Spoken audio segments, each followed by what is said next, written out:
Саламатсыз ата-аналар. Мен Карина жеке бөлімшесінің тәрбиешісі Сәулет Тасболатқызы боламын.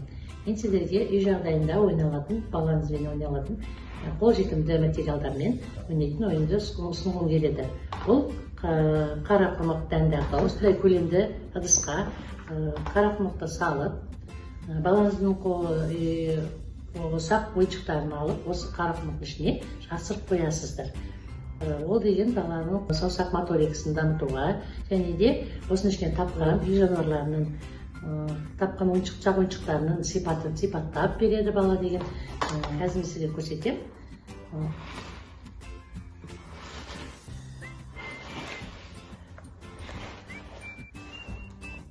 Қараңыздар, міне мен таптым. Балаңызға бүйтіп сұра, балаңыз не тапқанын сұраймыз. Балам мынау не еді? Балам деген жауап береді. Сиыр. Сиыр не істейді бала? Қандай дыбыстайды? Мөңірейді. Түрлі қандай?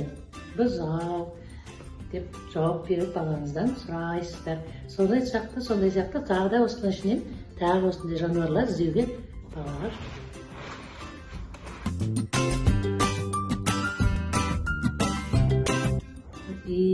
Осындай ұсақ ойыншықтарды салып, көптеген ойыншықтарды салып, балаңыздан қол моторикасын дамытуға және де тілін дамытуға болады үй жағдайында.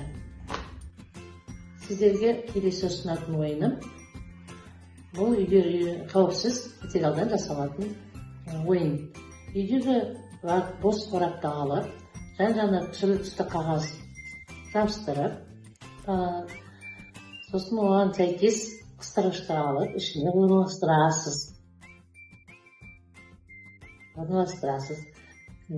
Балаңызды шақырып, осы түске қарай, балаңызға қыстырғышты түсіне қарай сәйкес бекітуді сұрайсыз.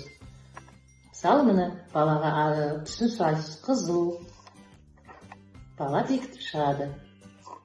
Жасыл, бала келесі бекітіп шығады.